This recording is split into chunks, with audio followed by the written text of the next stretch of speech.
Confederation because even the press, some of them are overhyped. Okay, let's look at day 6, the final day. With this result in mind, let's look at day 6 and see what team can likely nick it. Well, even if South Africa wins, all Ethiopia will need is a draw. If South Africa was playing Ethiopia, it would have been dangerous. But Ethiopia, they're playing the whipping boys of the group, Central African Republic. South Africa will take on Botswana. Botswana would fancy their chances just in case Ethiopia loses, especially because they are not playing at home. Yeah, but South Africa know they just have to get the job done first. They're going to rely on other results, as we can see, but everything is going to make sense if they don't get all the points they have against a very good Botswana side. I must say they are not pushovers, certainly. Okay. South Africa will really fancy their chances. All right, South Africa will fancy their chances. Let's see how far they can go in this one. We're still going to stay with FIFA. We're going to talk about FIFA Confederations Cup. It's over. Brazil are winners. Neymar, most valuable player. But that's not what we're talking about this morning. We're talking about comments made by FIFA Secretary General Jerome Valcke. He says, well, you have successfully hosted the FIFA Confederations Cup, but hosting the World Cup would be a different thing altogether. So let's listen to FIFA Secretary General Jerome Valcke on the show this morning, and then we'll come back for more on sports this morning. I mean, I'm sure that, as we have seen already, the government will tackle, or at least will be working on what has happened, and I'm not expecting that we will have the same situation at the World Cup, so in 11 months that the situation we have had the last 2 weeks. But again, I mean, what we have seen, and it's the most important part, is that all the fans, the ones who were looking to attend the different games, they have been able to join the stadiums, which means that there was a kind of, there was on one side the demonstration, but there were on the other side the fans going to the stadium. And I don't know if it's a question of respect from both groups, but both groups have existed during this Confederations Cup. So during the World Cup, there will be fan fest, there will be giant screens in different cities, in different places.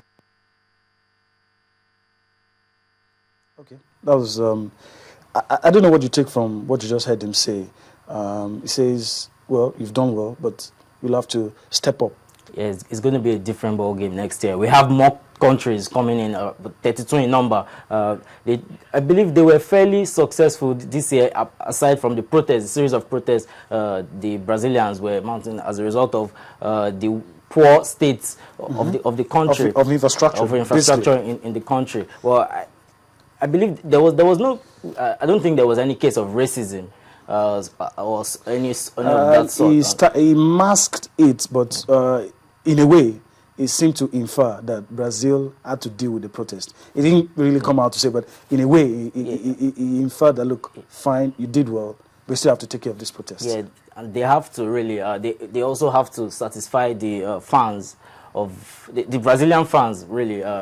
We know they love football, but they also want some things to be in place next year before they cheer the Brazilian team, really, to glory up, hopefully. Especially now that they have a team they feel could do well at the World Cup. Okay, let's, and they are automatic hosts. They qualify automatically because they are hosts, so that makes it so easy for them. Let's move on the show this morning. Before we come home, let's look at the papers this morning.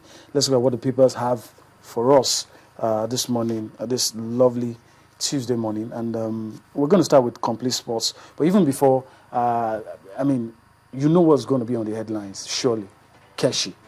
Those players that he's been asked stylishly to recall back to the senior national team. Yeah, I believe the NFF have they have a good reason for them to demand for that, really. But some players cannot just be called back because they don't want to. The attitude hasn't changed whatsoever. They're having problems both club and country, so it's quite obvious that the problem is. And the coach simply can't handle that. So.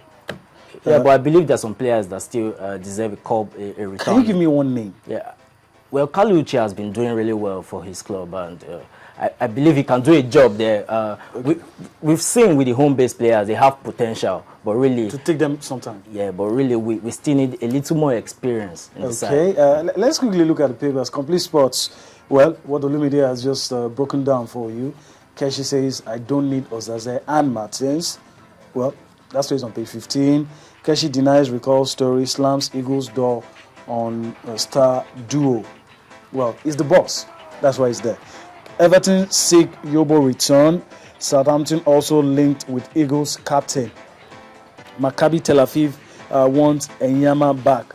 Offer Eagles goalie a 3-year deal.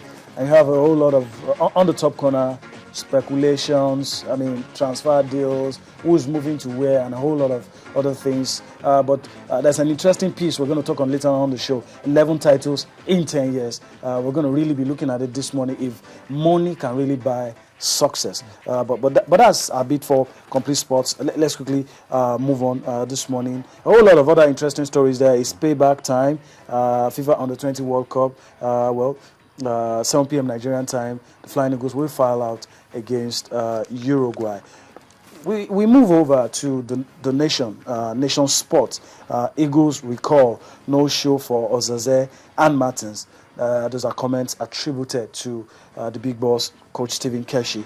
Keshi denies ever making such a promise.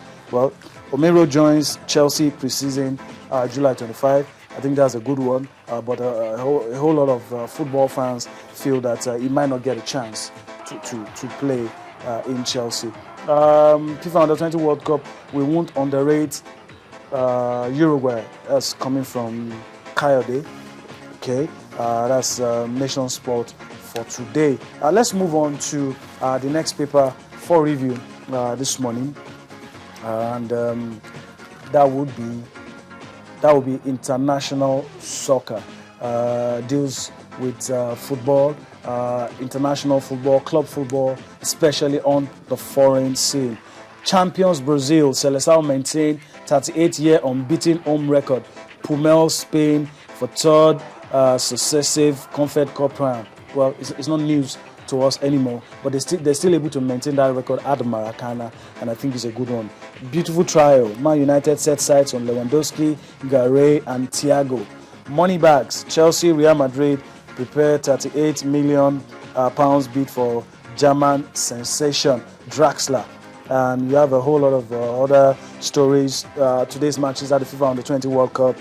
Players switching, players saying they would stay, they wouldn't move. A whole lot of interesting stories. So you need to grab a copy of all the papers we reviewed this morning to get a full gist of what is happening in the world of sports. Let's come home and talk about the Super Eagles, home-based Super Eagles now.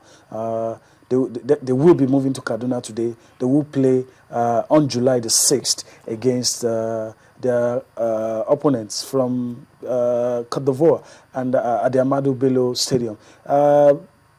The preparation for me has been good. You have the kind of players you would want to see in that squad. Yeah, and almost everybody is present in camp right now. Keshi will be really happy to see that we have the quality. Really, we've seen the quality of our league. We've seen, and it's really good to see that we've tried to give the home-based players some sort of from the list. I think only 2 players will not be there. One who just got a club abroad, and one who's injured, Umaru Zango.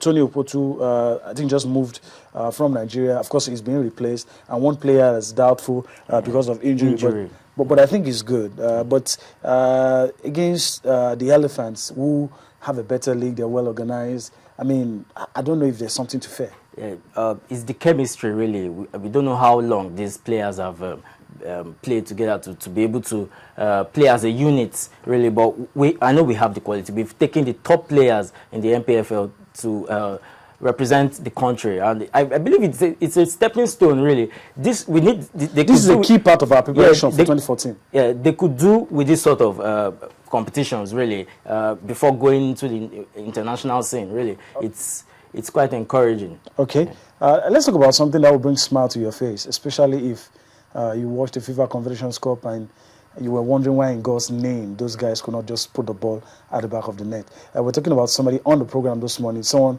who's, even before he left Nigeria, a lot of us felt that this is a man for the future. We're talking of former Enyimba striker Kalu Uche, and he's joined